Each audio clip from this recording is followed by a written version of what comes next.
Luke 23.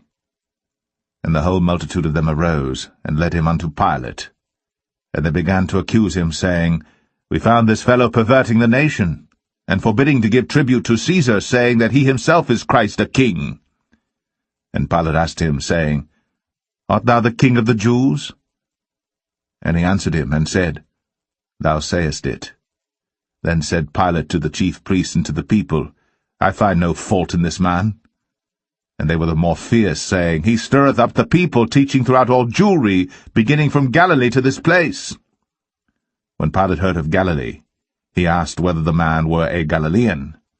And as soon as he knew that he belonged unto Herod's jurisdiction, he sent him to Herod, who himself also was at Jerusalem at that time. And when Herod saw Jesus, he was exceeding glad, for he was desirous to see him of a long season, because he had heard many things of him, and he hoped to have seen some miracle done by him. Then he questioned with him in many words, but he answered him nothing. And the chief priests and scribes stood and vehemently accused him. And Herod with his men of war set him at naught, and mocked him, and arrayed him in a gorgeous robe, and sent him again to Pilate. And the same day Pilate and Herod were made friends together, for before they were at enmity between themselves.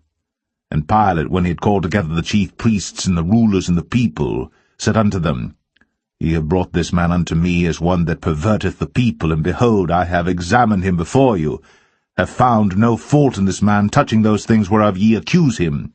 No, nor yet Herod, for I sent you to him, and lo, nothing worthy of death is done unto him. I will therefore chastise him and release him. For of necessity he must release one unto them at the feast. And they cried out all at once, saying, Away with this man, and release unto us Barabbas, who for a certain sedition made in the city, and for murder, was cast into prison. Pilate therefore, willing to release Jesus, spake again to them. But they cried, saying, Crucify him! Crucify him! And he said unto them the third time, Why, what evil hath he done? I have found no cause of death in him. I will therefore chastise him, and let him go. And they were instant with loud voices, requiring that he might be crucified. And the voices of them and of the chief priests prevailed. And Pilate gave sentence that it should be as they required. And he released unto them him that for sedition and murder was cast into prison, whom they had desired, but he delivered Jesus to their will. And as they led him away, they laid hold upon one Simon a Cyrenian, coming out of the country, and on him they laid the cross, that he might bear it after Jesus. And there followed him a great company of people, and of women, which also bewailed and lamented him.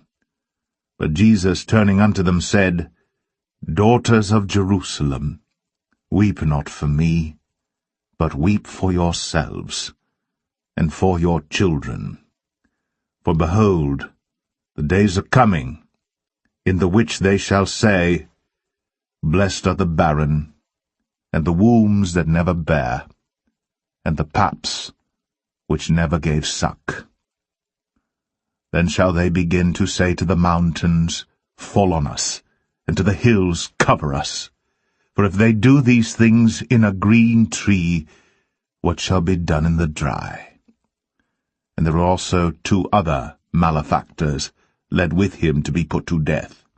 And when they were come to the place which is called Calvary, there they crucified him, and the malefactors, one on the right hand, and the other on the left.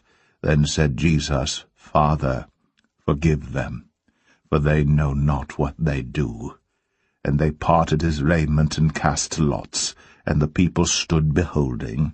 And the rulers also with them derided him, saying, He saved others, let him save himself, if he be Christ, the chosen of God.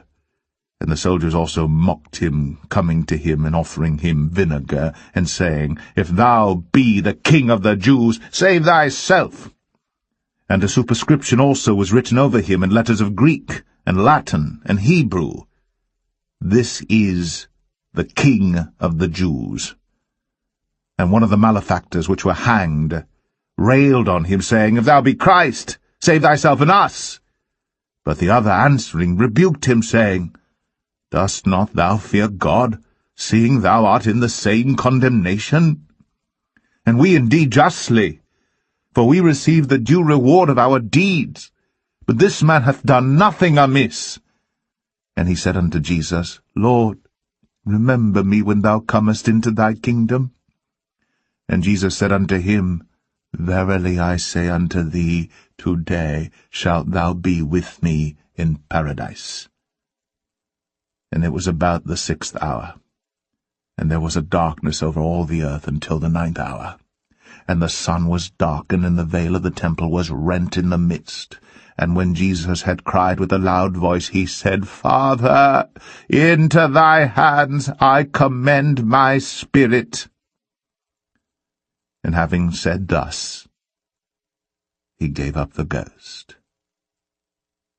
Now when the centurion saw what was done, he glorified God, saying, Certainly, this was a righteous man. And all the people that came together to that sight, beholding the things which were done, smote their breasts, and returned. And all his acquaintance and the women that followed him from Galilee stood afar off, beholding these things. And behold, there was a man named Joseph, a counsellor, and he was a good man, and a just. The same had not consented to the counsel and deed of them.